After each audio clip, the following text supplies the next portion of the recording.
Welcome to this space. Welcome to each and every one of you. Welcome to SSUC, Southminster Steinhauer United Church, where we are spiritual seekers, united in community. Welcome to those of you who join us today for the first time, or for the first time in a while, or who hold our circles each and every week. Welcome for those of you who join us by live stream or via our website through the week. Welcome to this place of spiritual exploration. We are a community where it doesn't matter what you believe or don't. It matters that you belong. It doesn't matter that if you're a church geek like me, or if you've never been in a church before. It doesn't matter if you've been in a United Church person your whole life, or if you would consider yourself not a church person at all. It doesn't matter if you would think of yourself as a Christian, an atheist, a Muslim, a Jew, or any other of the world's many religions, or if you would call yourself an atheist. We are all welcome here, and we all belong. We all belong because we want to live our highest human values. We want to make the world better, ourselves better, our communities better.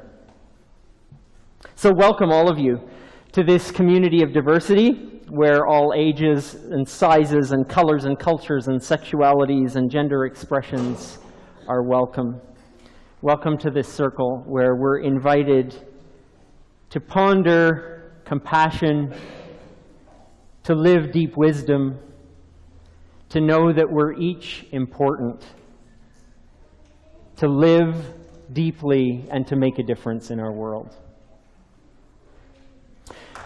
I want to offer a special welcome this morning to the Edmonton Youth Choir. Welcome, all of you. Many of you may know the Edmonton Youth Choir, along with the Edmonton Children's Choir, use our space through the week on Tuesdays for their rehearsal space. And we are always thrilled when they agree to come and sing and offer us the gift of their music when they can do that. And so this morning, the Edmonton Youth Choir offer us that gift with John Weeb as their director, and all of you wonderful, beautiful people and your beautiful voices. We look forward to hearing you. Welcome and thank you. Just as a way, if you like what you hear this morning, they are performing a concert and a CD release this afternoon at 4:30 at St. Timothy's Anglican Church. And so if you are interested in supporting them some more this afternoon, buying a CD perhaps, please be welcome at that concert this afternoon.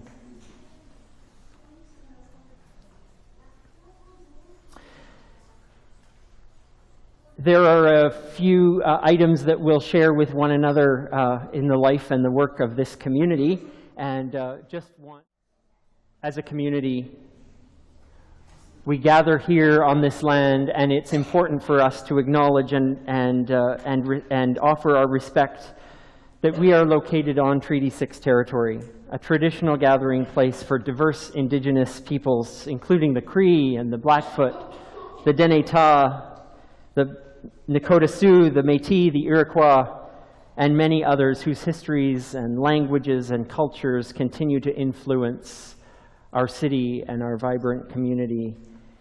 And this is a place where we honor what has come before and live into the opportunities of the present to work daily toward a future of reconciliation and partnership. And as we do that, we also look forward to a time in June. On the third Sunday of June, we will have a chance to celebrate with each other National Indigenous Peoples Day with some special guests, and offer a time of reflecting on what that partnership and what reconciliation may look like.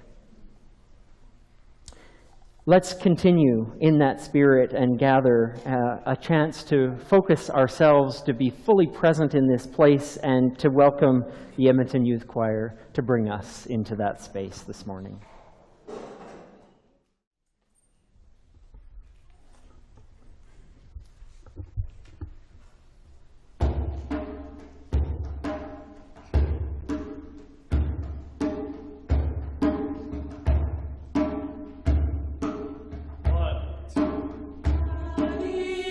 Yeah.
We light this candle as we do each time we gather. We light it in honor of Earth's oldest ritual, the turning of our day star toward light. We light this candle reminding ourselves of the light on which our lives depend, and the light that we are born into and yet are ever seeking. We come reminding ourselves of our commitments to Earth, our home, commitments to live in ways with a global vision of the health and wholeness and well-being of our planet and the web of life of which we're all a part. We light this candle today as the symbol of our intention to live in ways that more fully honor the principles of the Earth Charter that we have as a community embraced and have been seeking to live into since 2007. We commit ourselves, as we light this candle, individually and collectively, to live in ways that show greater respect and care for the community of life, that contribute to ecological integrity and social and economic justice, democracy, nonviolence, and a culture of peace.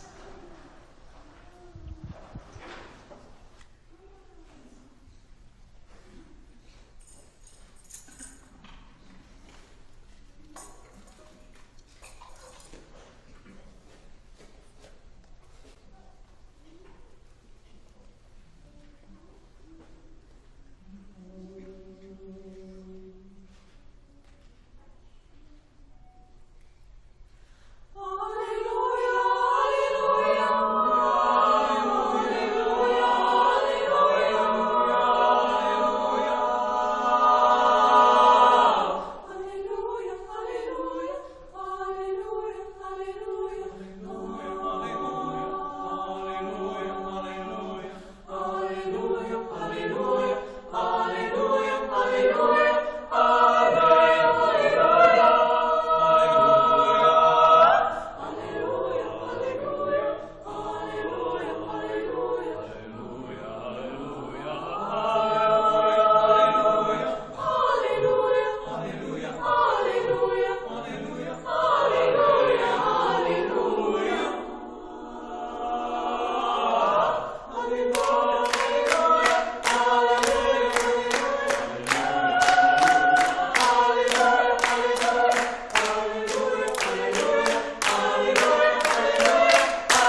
It's our time for all ages, so I'd welcome anyone who would like to come to the carpet for a time of story to come. Welcome, everyone. Hello, everyone. Hi. Did you make any choices this morning? No? You didn't? Okay. Whether to wake up or not. I'm glad you chose to wake up. Did anyone at 7? What, 7:30? That's a good time to wake up. Did anyone choose what to put on their bodies today, their clothing? Did anyone choose their clothes? Did someone else choose for you? You chose, okay, all right. So you made that decision. Did anyone make a decision? Did anyone choose what to eat? You did? Cereal and a bagel. Sounds very good.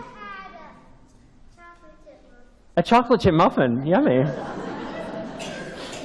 Did you make a choice? Wow, chocolate chip muffins, they're making their way around. Yes.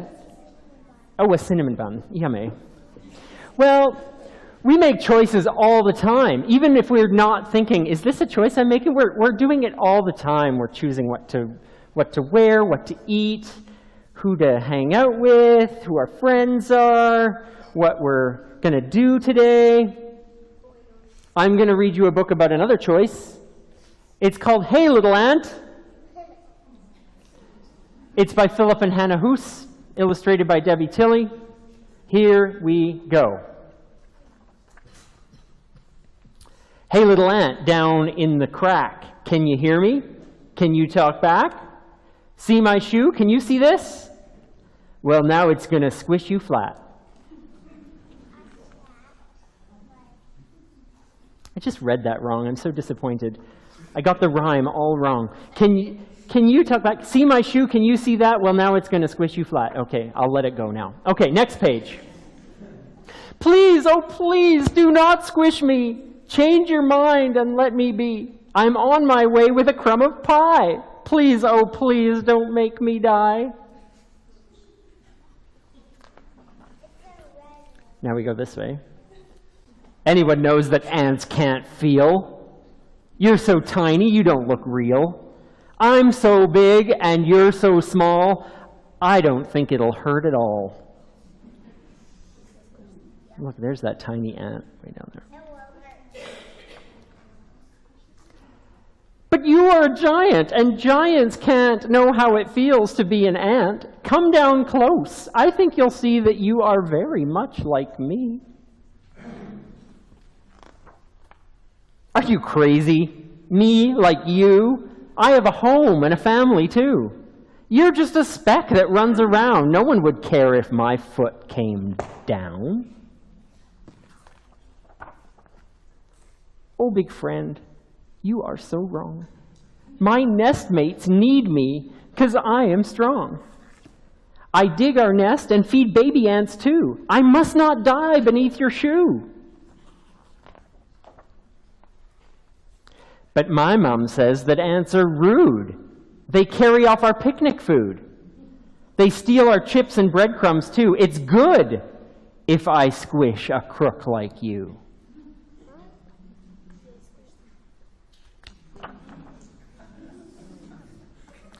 Hey, I'm not a crook. Kid, read my lips. Sometimes ants need crumbs and chips. One little chip can feed my whole town. So please don't make your shoe come down. But all my friends squish ants each day. Squishing ants is a game we play. They're looking at me. They're listening too. They all say I should squish you.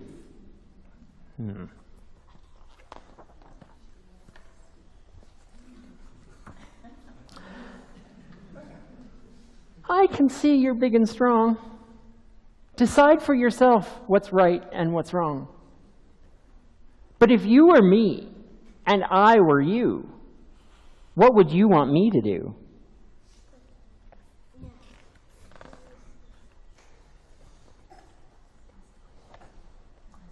This is the last page. Should the ant get squished? Yes. Oh.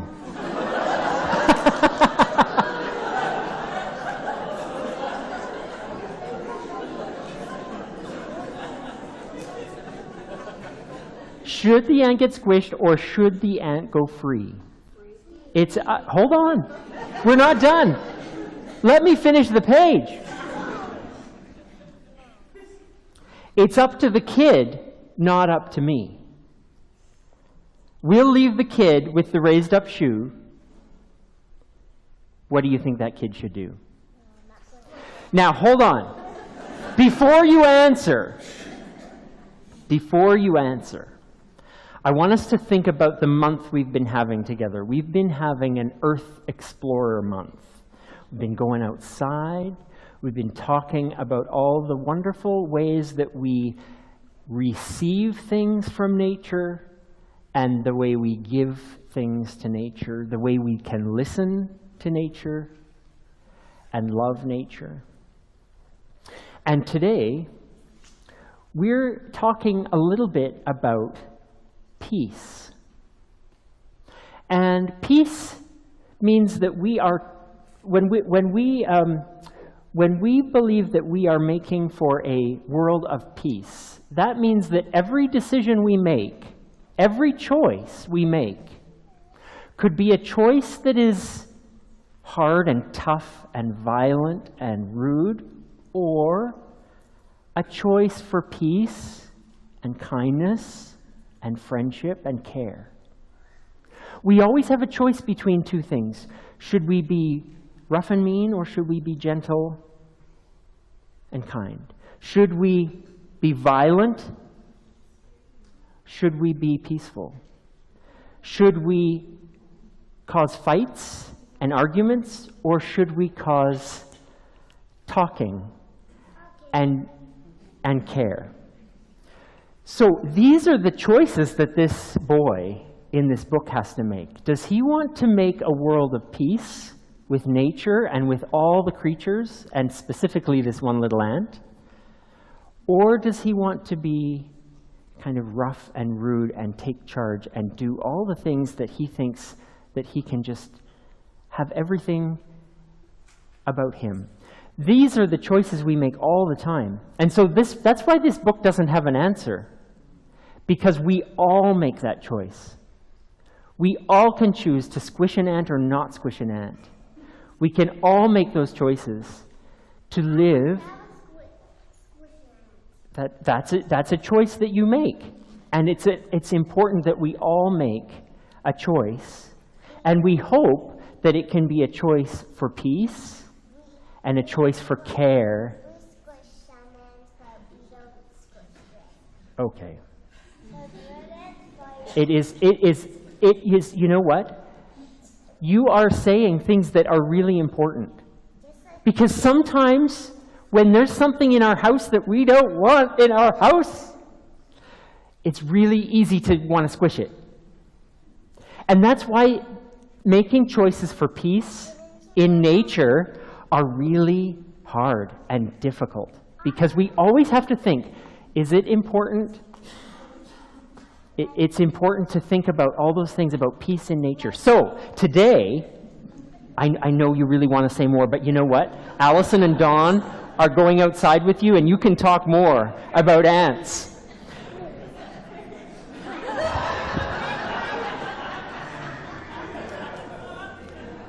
You're walking to the ravine, and you're going to see nature, you're going to see creatures, you're going to see all kinds of things.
we hear an old story, a story that's been handed down to us from the first century, that comes to us in two different forms. In Matthew's telling of the story and in Mark's telling of the story. We hear Matthew's story, and this is a story about Jesus and an unnamed woman. Jesus went to the district of Tyre and Sidon. Just then a Canaanite woman from that region came and started shouting, "Have mercy on me. My daughter is tormented." But he didn't answer her at all. And his disciples came and said to him, "Send her away. She keeps shouting at us." And he spoke to her and said, "I was only sent to the lost sheep of the house of Israel." But she came and she knelt before him and she said, "Please help me." And again he responded to her and said, "It's not fair to take the children's food and throw it to the dogs." She said, "Yes, I know that. But even dogs eat the crumbs that fall from their master's table." Jesus answered her, "Woman, your trust is great. May what you hope for be done for you." And she found that her daughter was healed. In this story, where a great teacher is taught empathy,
in the words of this astronomer, "May we find wisdom for our living."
We talk about deficits all the time.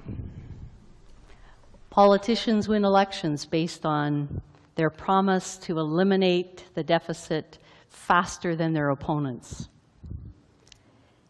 And we talk about deficits as a disorder. We talk about attention deficit. We talk about a hearing deficit. We talk about a memory deficit. But we rarely talk about the most dangerous deficit of our species. There's a lot of talk in this country about the federal deficit, but if we hope to meet the moral test of our times, if we hope to eradicate child poverty or AIDS or joblessness or homelessness or any of the other issues that were chronicled before I came on stage, then I think that we're going to have to talk more about the empathy deficit, the ability to put ourselves in somebody else's shoes, to see the world through somebody else's eyes. The mother who can't insure her child, or the steel worker who's been laid off, the family who lost the entire life they'd built together when the storm came to town. An empathy deficit. When we start thinking like this, when we choose to broaden the ambit of our concern and empathize with the plight of others, whether they are close friends or distant strangers, it becomes harder not to act. It becomes harder not to help.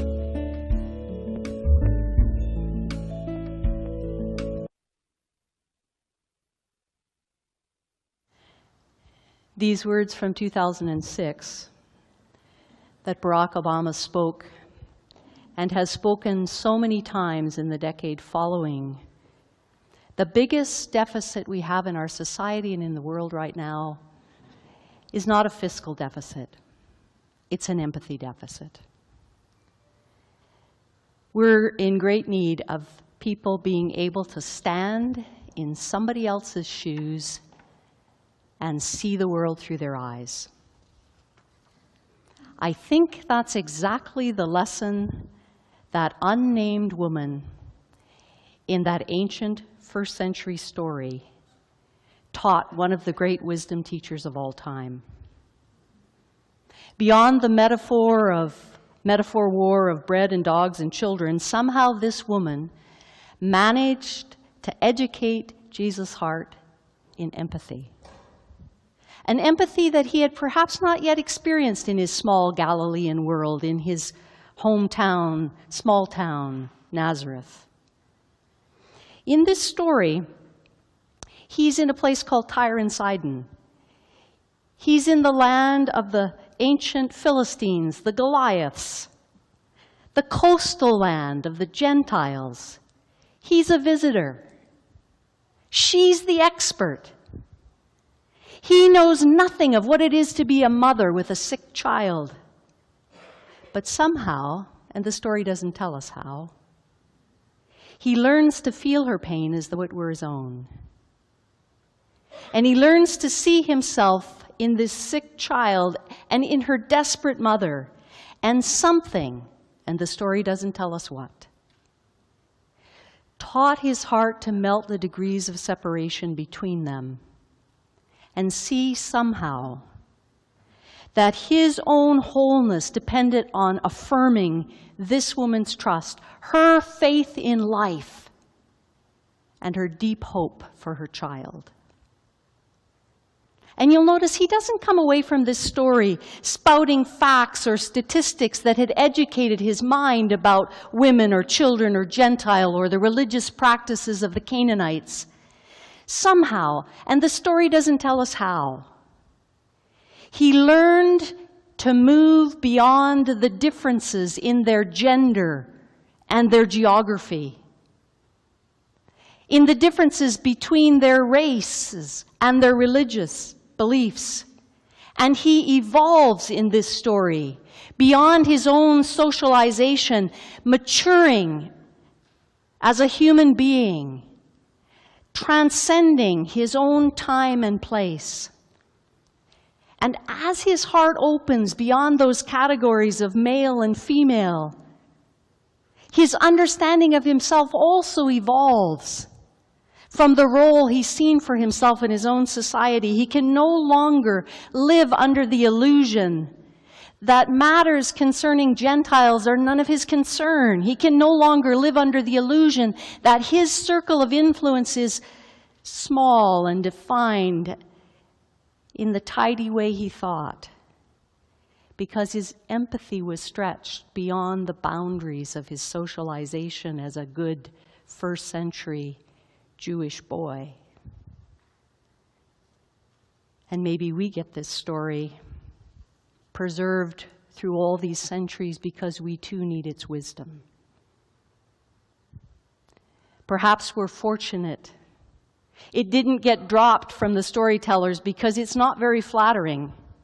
It's not flattering to a guy whose most radical teaching was, love your enemies. Maybe it didn't get buried because its first-century listeners, like us, needed its truth.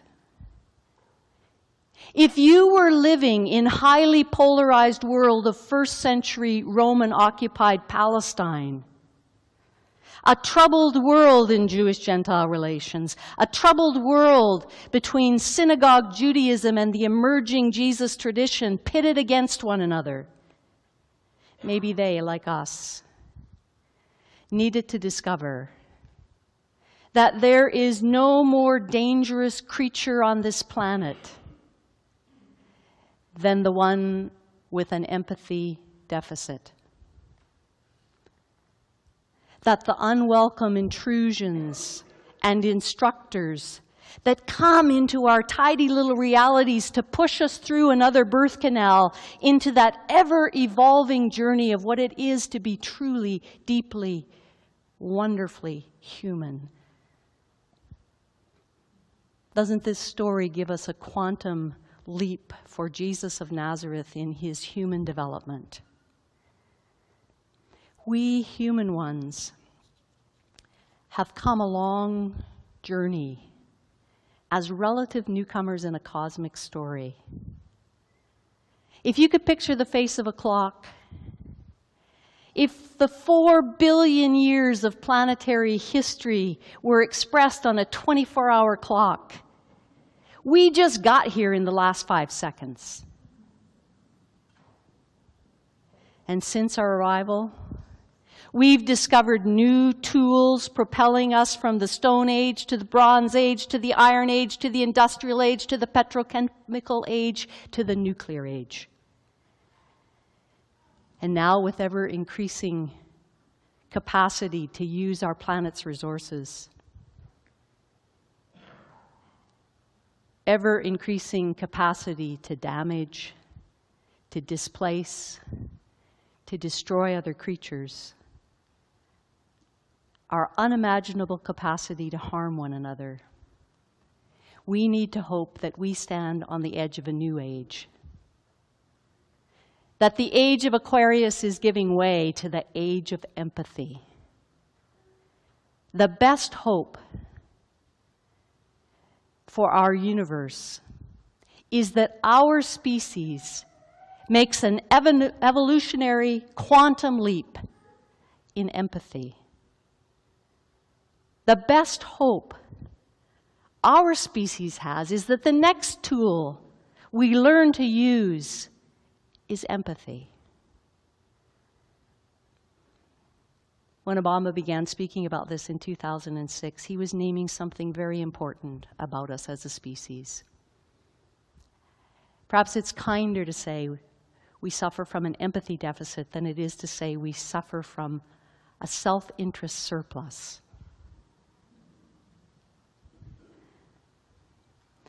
I wonder if we too aren't at the same kind of evolutionary crisis that Jesus of Nazareth faced when he first opened the door to an explosion in his worldview, forcing him into a new truth, forcing him to change or become irrelevant.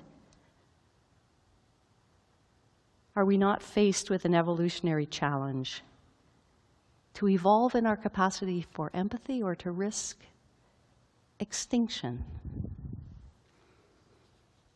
Imagine what our economics would look like if empathy was our first premise. Imagine what our religious traditions would look like if acts of empathy were our shared spiritual practices instead of prescribed particular prayers. Imagine what our nations would look like if we pledged allegiance to empathy instead of pledging allegiance to a flag or a monarch. Imagine what our business practices would look like if they were guided by empathy for air and water and soil and animals and our fellow humans instead of governed by what makes the most money. Imagine what our global relations would look like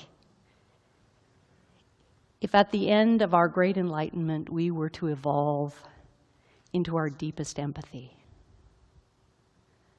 Our capacity to build a culture of peace may well depend on whether or not our species can build a culture of empathy.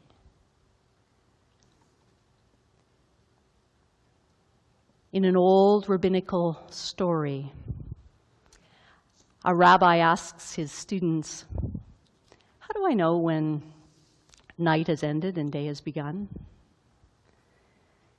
One student, always quick to raise his hand, said, "It's when you can tell the difference between a goat and a dog."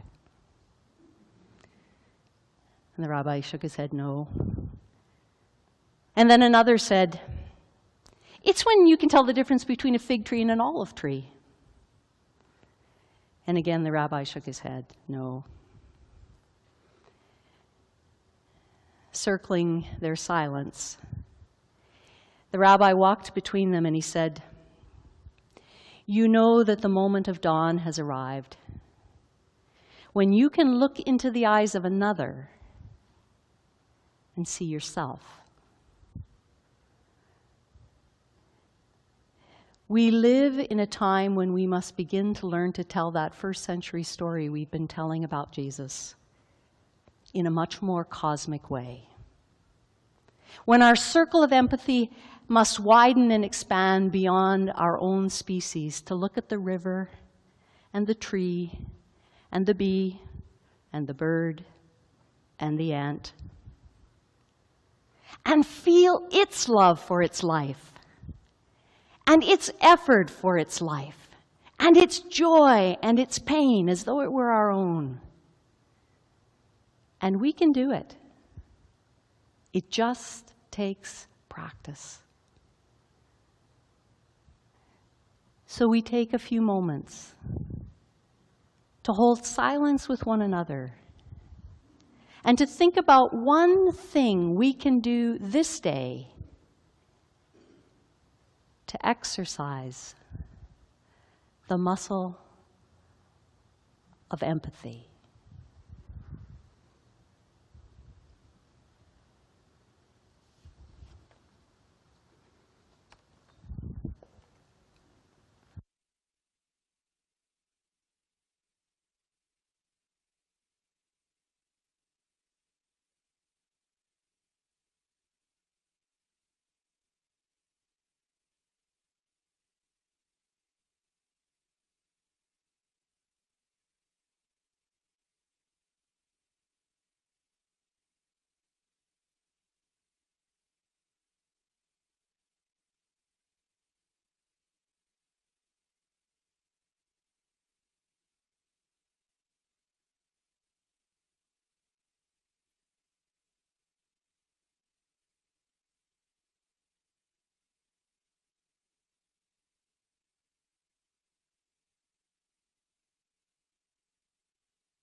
I'll give you a second to reverse.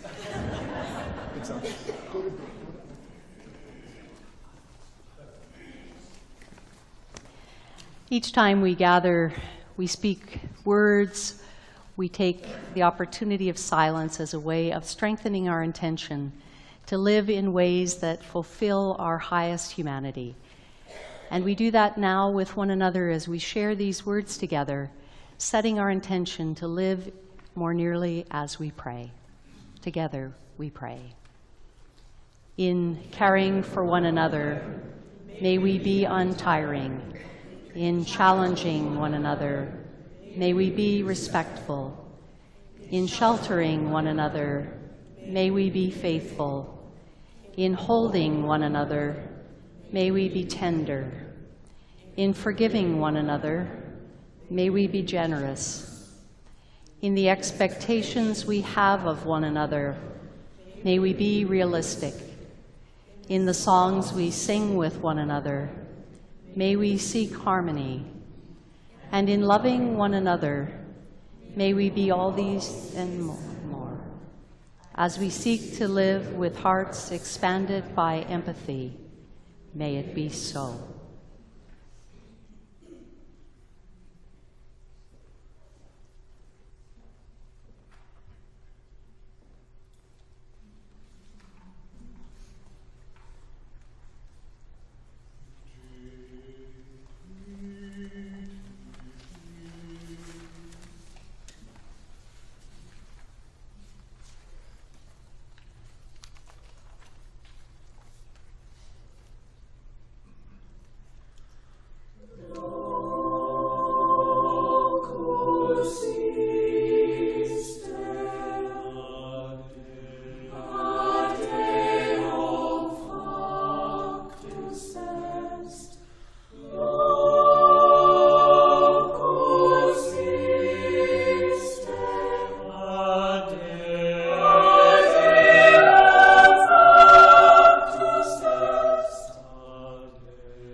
In the life of every spiritual community, there are times of great gladness and celebration.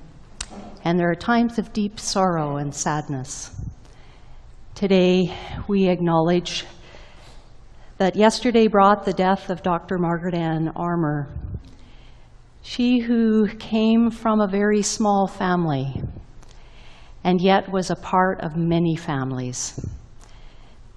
Part of the family of the University of Alberta as an accomplished professor of chemistry, an educator, a champion for women in science and engineering. She was also a beloved member of the family of St. Stephen's College, a great champion of the work of St. Stephen's for many years. A beloved member of Knox Metropolitan United Church, and more recently a beloved member of Southminster Steinhauer United Church, where she found her home in these final years of her life. We celebrate her many accomplishments, and because of the way she lived her life, her death too was accomplished yesterday. We live in the light that she leaves us, a bright, remarkable spirit. And as we honor that light, we know that there will be a celebration of her life to come in days yet to come, and that will be announced so that all of us will have the opportunity to come together again.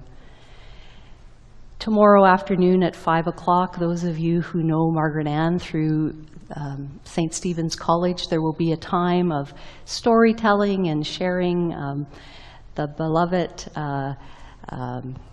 what do you call those things? Scotch, I call them Scotch cookies in my growing up. Shortbread that Margaret Ann brought every year to the Christmas party at St. Stephen's.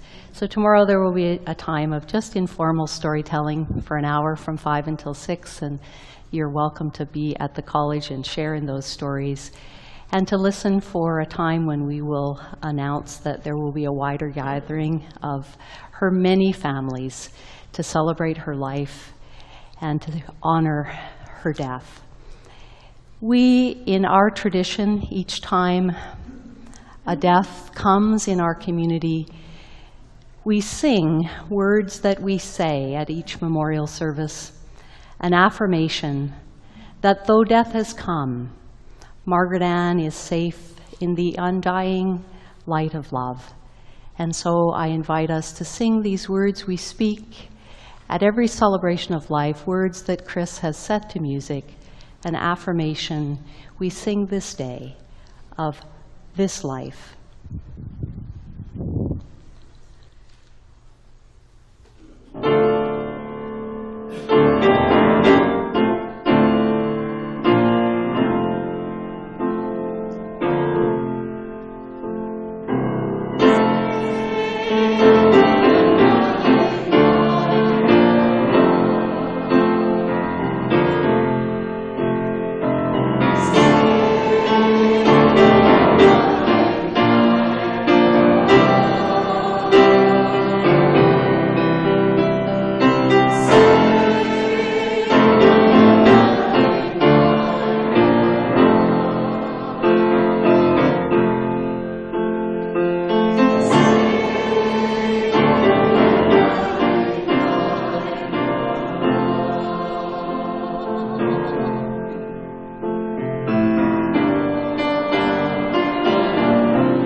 We are heirs to a spiritual tradition that would build beloved community by being rooted in empathy, in going beyond the grammar of being right or the syntax of doing something because it can be done, but grounded in the poetry of empathy. And so we go to respect and care for the community of life.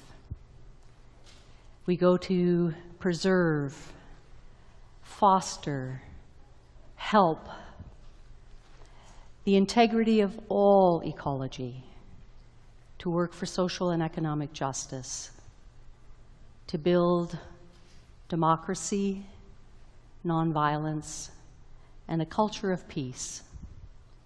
And we go to do that until we have a surplus of empathy and address the only deficit that ultimately really matters.